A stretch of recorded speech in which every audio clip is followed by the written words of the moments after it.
Halo teman-teman, apa kabar semuanya? Perkenalkan, nama saya Asnal Hubi Rahmatullah dari Min Kota Bima. Teman-teman, mau dengar tidak cerita dari saya?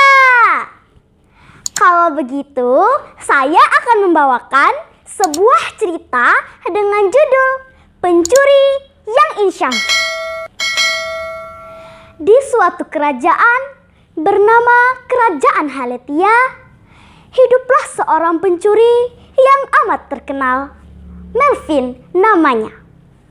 Dia adalah seorang pencuri yang sangat ditakuti karena mencuri dari rumah-rumah para bangsawan dan orang-orang kaya. Walau yang dicurinya hanya 1 atau 2 barang berharga, banyak sekali rumah dan kastil yang telah disatroninya membuat Melvin menjadi penjahat yang paling dicari di kerajaan itu. Di suatu malam, saat Melvin sedang mencuri di sebuah kastil, saat ia dipergoki oleh anak gadis tuan rumah. Si gadis itu ketakutan dan ingin berteriak.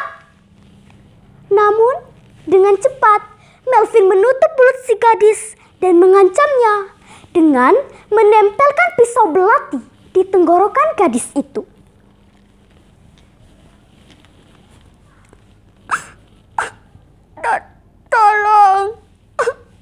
Tolong jangan bunuh saya. Saya tidak mau mati.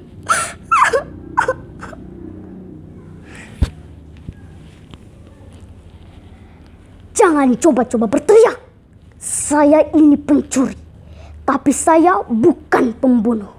Jika kamu membiarkan saya lari, maka saya tidak akan membunuhmu.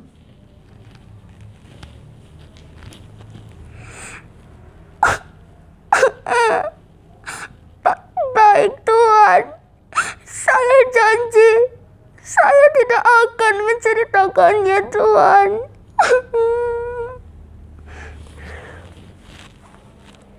Karena ketakutan, si gadis itu mengangguk sebagai tanda setuju.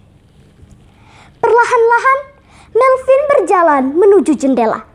Saat ia tepat berada di jendela, ia melepaskan si gadis, lalu menuruni dinding dengan tali yang sudah disiapkannya.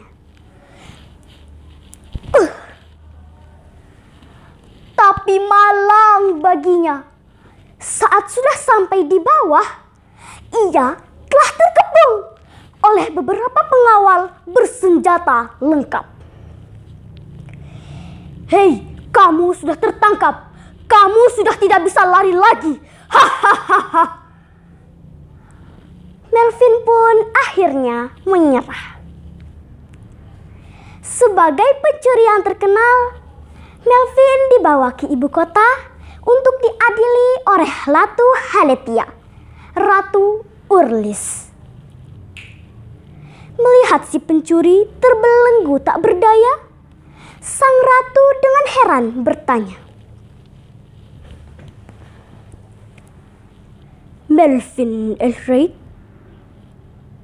kamu terkenal sebagai pencuri yang gesit dan tidak pernah tertangkap.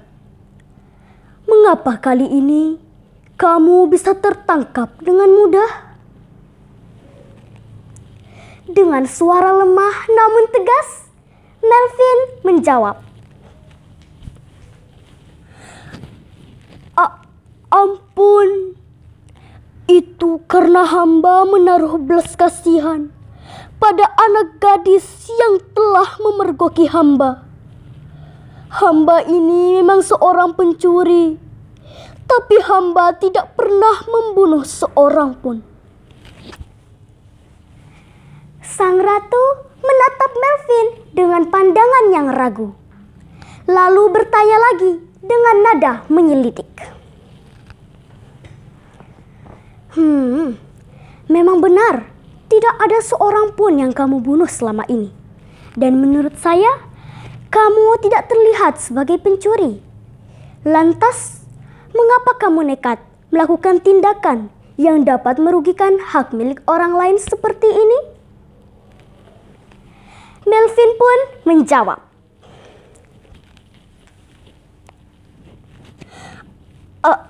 "Ampun, Yang Mulia. Sebenarnya saya adalah seorang petani. Namun masa kekeringan yang panjang ditambah lagi dengan pajak yang sangat tinggi dari tuan tanah menyebabkan desa dan keluarga saya menderita, Yang Mulia. Sampai akhirnya ibu dan bapak saya meninggal dunia. Sejak saat itulah saya nekat mencuri dari rumah para bangsawan yang telah memeras kami, lalu membagikan hasilnya pada orang-orang miskin dan menyisakan sedikit untuk diri saya agar bisa melewati hari yang mulia. Hanya itulah satu-satunya cara yang dapat mengubah nasib saya, desa saya, dan orang-orang yang menderita di bawah penindasan tuan tanah yang mulia." Sang ratu tertegun mendengarkan penjelasan Melvin. Dan setelah mempertimbangkannya sejenak, sang ratu mengambil keputusan. "Melvin Ehret, kamu terbukti bersalah, telah melakukan banyak sekali pencurian dan merugikan orang lain. Dan hukuman untuk kejahatan yang kamu lakukan adalah hukuman mati." Melvin terhenyak. Pikirannya, inilah akhir perjuangannya.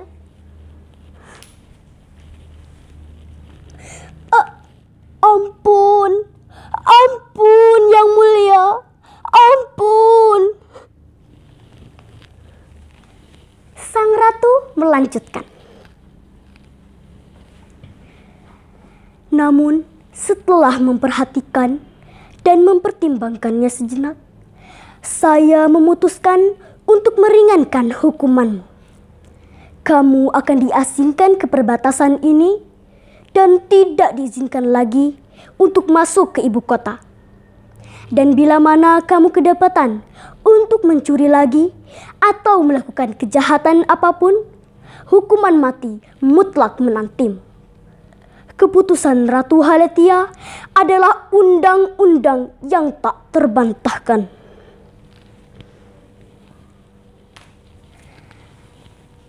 Terima kasih Yang Mulia. Saya janji, saya tidak akan mencuri lagi. Terima kasih Yang Mulia, terima kasih.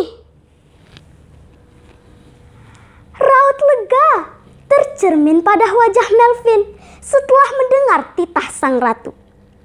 Walau dia akan sangat jauh dari ibu kota, setidaknya dia bisa menempuh jalan hidup yang baru yang jauh dari kejahatan dan dunia hitam. Beberapa tahun sudah pengadilan, Melvin tinggal di perbatasan dan bercocok tanam seperti semula. Untunglah pajak di perbatasan itu tidak tinggi, sehingga Melvin dapat menabung dan membina keluarga. Pikirannya untuk melakukan kejahatan telah dibuangnya jauh-jauh. Tiba-tiba, di suatu hari saat ia melihat sesosok wanita sedang berlari, dikejar oleh seorang pria bertampang kasar dari kejauhan. Tolong! Tolong! Wanita itu berbelok dan masuk ke arah semak-semak rimbun untuk bersembunyi. Melvin lewat di semak-semak itu dan tak lama kemudian Melvin berpapasan dengan pria bertampang kasar dan menghardik dengan kasar. "Hei Bung, apa kamu melihat wanita bertudung lewat di jalan ini?" Melvin terketuk nuraninya untuk menolong wanita yang lemah itu. Lalu Melvin menjawab dengan tenang, Oh iya, tentu saja. Saya melihat dia pergi ke arah sana. Oh, baik. Awas kalau kamu coba-coba berbohong kepada saya. Setelah berkata begitu, si pria bertampang kasar itu menggeser jari telunjuk di depan tenggorokan dengan isyarat ancaman kematian. Lalu pria itu pergi ke arah yang ditunjuk oleh Melvin.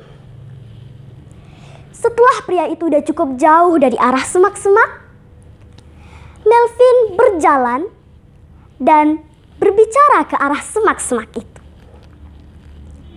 Hei, kamu sudah bisa keluar. Pengejarmu sudah sangat jauh dari sini.